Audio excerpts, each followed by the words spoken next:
Welcome to TV. ప్రస్తుతం ఉన్న విద్యా విధానంలో ఇంజనీరింగ్ డిగ్రీ చేసి కూడా ఉపాధి అవకాశాలు చాలా తక్కువగా ఉన్నాయి. అలాగే తల్లిదండ్రులకు మరియు విద్యార్థులకు కూడా చాలా డౌట్స్ ఉన్నాయి.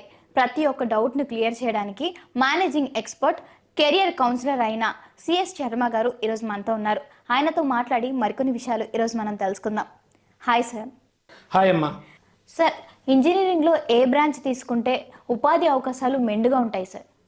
ఇది కూడా ఎందుకంటే చాలామంది ఎక్కడ ఇబ్బంది పడుతున్నారంటే పేరెంట్స్ కానీ స్టూడెంట్స్ కానీ, సో ఇప్పుడు కంప్యూటర్ సాఫ్ట్వేర్ ఫీల్డ్ సడన్గా ఆల్మోస్ట్ 2 years నుంచి రెసిషన్లో ఉంది.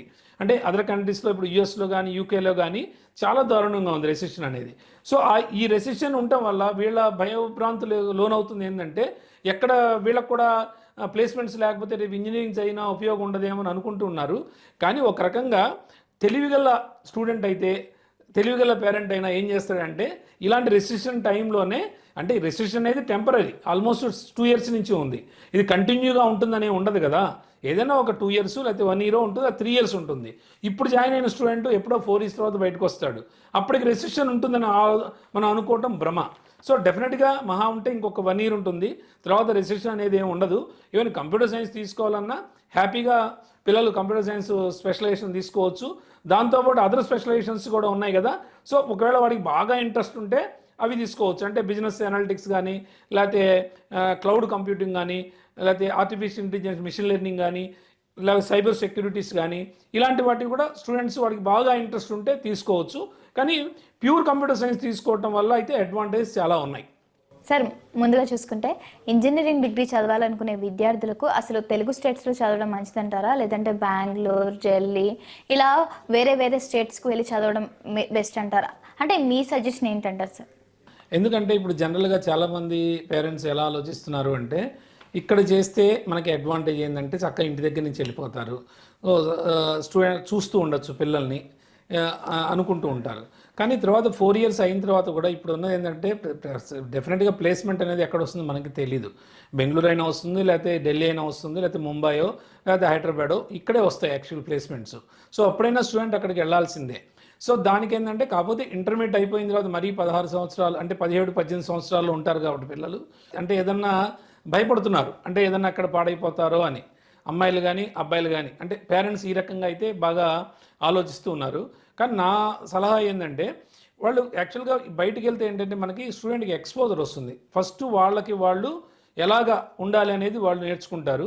రెండోది ఏంటంటే బయటికి వెళ్ళిన తర్వాత ఏంటంటే మనకి కొద్దిగా కమ్యూనికేషన్ స్కిల్స్ అనేవి విపరీతంగా పెరుగుతాయి. ఎందుకంటే ఇక్కడ ఉండటం వల్ల ఏంటంటే కంప్లీట్గా తెలుగు దీనిలోనే ఉండటం వల్ల తెలుగులోనే అంటే చాలా కాలేజీల్లో ఏం చేస్తున్నారంటే ఇక్కడ కూడా ఈవెన్ ఫ్యాకల్టీ కూడా తెలుగు మాట్లాడటము, క్లాస్ రూమ్స్లో కూడా ఎక్కడికి వెళ్ళినా అదే ఉండటం వల్ల కూడా కొంత వీళ్ళు బయటికి వెళ్ళి ఏదైనా మాట్లాడాలంటే చాలా ఇబ్బంది పడుతున్నారు. అంటే కమ్యూనికేషన్ వీక్ అయిపోతున్నారు.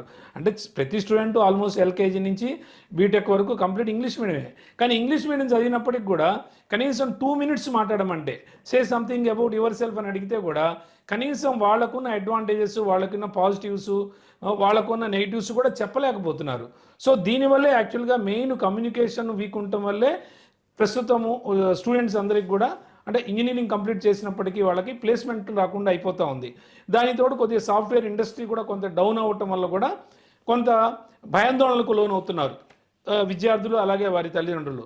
సో నేనేంటంటే బయటికి పంపించడం వల్ల అంటే బెస్ట్ యూనివర్సిటీస్ ఏమున్నాయి, హాస్టల్స్ ఎలా ఉంటాయి, అక్కడ ఫ్యాకల్టీ ఎలా ఉంటారు, ప్లేస్మెంట్స్ ఎలా ఉన్నాయి, ఇవన్నీ చూసుకొని పంపిస్తే కనుక కొద్దిగా ఫస్ట్లో ఒక 1 year లేకపోతే ఒక 6 months కొద్దిగా మానిటర్ చేస్తే స్టూడెంట్ని బయట ఉన్నప్పటికీ సెకండ్ ఇయర్కి వెళ్ళగానే స్టూడెంట్కి ఆల్రెడీ వాడికి ఒక పాత్ వాడు ఏర్పరచుకుంటాడు. అంటే ప్లేస్మెంట్స్కి ఏ రకంగా ప్రిపేర్ అవ్వాలి, సర్టిఫికేషన్స్ ఏ రకంగా చేయాలి, ఇవన్నీ వాడు ఆలోచించుకుంటాడు. సెకండ్ ఇయర్ నుంచి కంప్లీట్గా సెట్ అయిపోతాడు. ఒక ఫస్ట్ ఇయర్ వరకు మనకు అప్పుడప్పుడు పేరెంట్స్ వెళ్ళి వాడిని కొద్దిగా ఎన్విరాన్మెంట్ ఎలా ఉంది, స్టూడెంట్స్ వీటితో పాటు ఉన్న వాళ్ళ స్టూడెంట్స్ హాస్టల్లో ఎలా ఉన్నారు, అక్కడ ఎన్విరాన్మెంట్ ఎలా ఉంది, ఇవన్నీ చెక్ చేసుకోగలిగితే డెఫినెట్గా స్టూడెంట్స్ని బయటికి పంపిస్తే మనకు మంచి ఎక్స్ప్లోర్ వస్తుంది, మంచి ప్లేస్మెంట్స్ కూడా వాళ్ళకు వస్తాయి. సార్, ఇంజనీరింగ్ అనేది ఏ యూనివర్సిటీస్లో చేస్తే అడ్వాంటేజెస్ ఎక్కువగా ఉంటాయి సార్? అంటే జనరల్గా మనకి ఉన్నది ఏంటంటే జనరల్గా ఈ ఎగ్జామ్ ఎంసెట్ ఎగ్జామ్ ఉంటుంది కాబట్టి ఇక్కడ మనకి తెలుగు స్టేట్స్లో పేరెంట్స్ ఎలా ఆలోచిస్తారు అంటే ఎక్కడొక్కడ సీట్ వస్తుంది. ఎందుకంటే స్టూడెంట్స్కు మించి కాలేజీలు ఉన్నాయి కాబట్టి తెలుగు స్టేట్స్లో ప్రతి వాళ్ళకి సీట్ వస్తుంది, రాసిన వాళ్ళందరికీ కూడా. అది పెద్ద విషయం కాదు. కానీ మంచి కాలేజీలో వస్తే ఓకే. అంటే మంచి కాలేజీ మీన్స్ యాక్చువల్గా ట్రైనింగ్ అండ్ ప్లేస్మెంట్ బాగా ఉన్న కాలేజెస్, మంచి ఫ్యాకల్టీ ఉన్న కాలేజెస్, అలాగే మంచి ఇన్ఫ్రాస్ట్రక్చర్ ఉన్న కాలేజీలో జాయిన్ చేయగలిగితే కొంత మటుకు పర్వాలేదు. అట్లానే ఏదో ఒకటి కన్విన్స్ అయిపోయి ఎక్కడో ఒకటి జాయిన్ చేస్తే తర్వాత వాడి కెరీర్లో గ్రోత్ అంత ఫాస్ట్గా ఉండదు. ఎందుకంటే ఇప్పుడు ఇన్ని కాలేజీలు ఉన్నా క్యాంపస్ సెలక్షన్స్ టాప్ కంపెనీస్ ఎంతమంది సెలెక్ట్ అవుతున్నారు? చాలా తక్కువ మంది సెలెక్ట్ అవుతున్నారు. ఎందుకని అంత తక్కువ మంది సెలెక్ట్ అవుతున్నారు అంటే డెఫినెట్గా వాళ్ళకి ఆ కమ్యూనికేషన్ స్కిల్స్ లేకపోవడం వల్ల, ఎడిషనల్ వాల్యూ యాడెడ్ సర్టిఫికేషన్స్ కూడా ఏమీ లేకపోవడం వల్ల, పర్టికులర్గా కాలేజెస్లో మామూలు జనరల్ అంటే రెగ్యులర్ కాలేజెస్లో ఏంటంటే ఫ్యాకల్టీ కూడా జస్ట్ అప్పుడు ఇంజనీరింగ్ అయిపోయి మళ్ళీ వాళ్ళే అసిస్టెంట్ ప్రొఫెసర్స్గా రావటం వల్ల ఎంటెక్ కూడా అప్పుడే ఫ్రెష్గా అయిపోయి మళ్ళీ ఫ్యాకల్టీగా వస్తారు వాళ్ళు. సో అంటే ఇప్పుడు జనరల్గా ఫ్యాకల్టీగా వస్తున్న వాళ్ళు కూడా ఫ్రెషర్స్ ఎలా ఉన్నారంటే బయట ఎక్కడ జాబ్ రాకపోతే ఇంకొక ఆప్షన్ లేక వాళ్ళు ఫ్యాకల్టీగా వస్తున్నారు. సో వాళ్ళకి ఆప్షన్ లేకుండా ఫ్యాకల్టీగా వచ్చినప్పుడు వీళ్ళు విద్యార్థులకు ఎంత మటుకు న్యాయం చేకూరుస్తారనేది కూడా పేరెంట్స్ జాగ్రత్తగా ఆలోచించి డెసిషన్ తీసుకోవాల్సిన విషయం ఇది. 100% ప్లేస్మెంట్ గ్యారంటీ అనేది ఇక్కడే కాదు ఇంకెక్కడైనా ఉందంటారా సార్?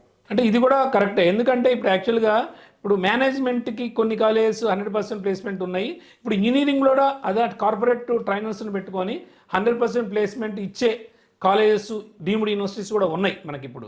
కాకపోతే మన తెలుగు స్టేట్స్లో తక్కువ, కానీ బట్ మనం కొద్దిగా అదర్ స్టేట్స్ పంపించాలనుకుంటే స్టూడెంట్స్ని కొన్ని యూనివర్సిటీస్ ఏం చేస్తున్నాయంటే 100% ప్లేస్మెంట్ బాండ్ ఇస్తున్నాయి ముందే.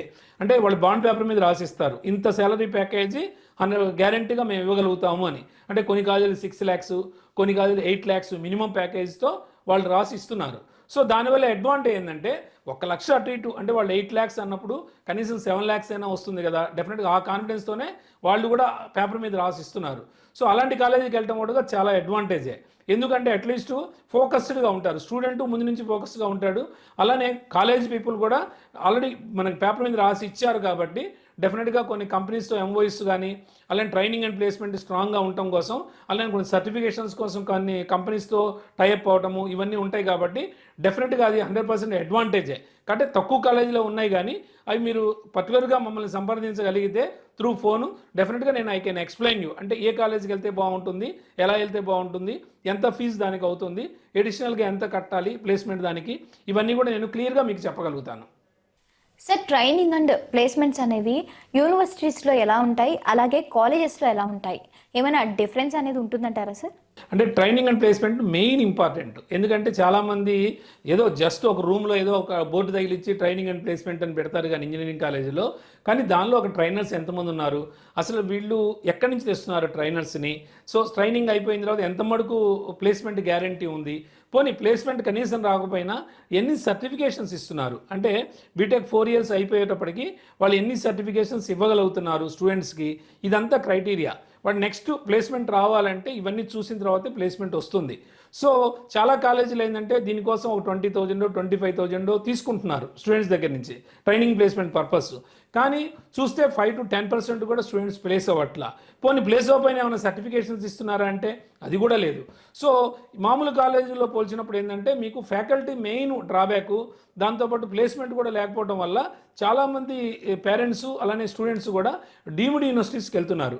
డీమ్డ్ యూనివర్సిటీస్కి వెళ్ళడం వల్ల అడ్వాంటేజ్ ఏంటంటే అటానమస్ అవ్వటం వల్ల కొంత సిలబస్ కూడా కొంత అంటే అప్డేటెడ్ సిలబస్ ఉంటుంది. రెగ్యులర్ దాంతో పోల్చినప్పుడు, మామూలు కాలేజ్ సిలబస్తో పోల్చినప్పుడు ఈ డీమ్డ్ యూనివర్సిటీ సిలబస్ ఏంటంటే కొంత అప్డేటెడ్గా ఉంటుంది.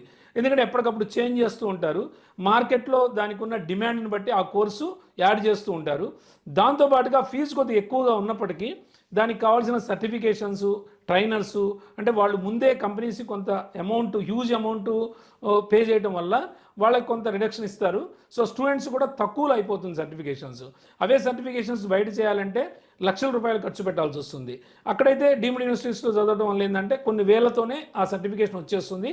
దట్టు ఆ ఫీజులోనే యాడ్ అయ్యి ఉంటాయి కాబట్టి డెఫినెట్గా స్టూడెంట్కి చాలా అడ్వాంటేజ్ డీమ్డ్ యూనివర్సిటీలో చదవటం వల్ల. Thank you so much sir, me valuable time మాకు ఇచ్చి ప్రతి ఒక్క విషయం గురించి ఇంత క్లియర్గా చెప్పినందుకు thank you so much sir.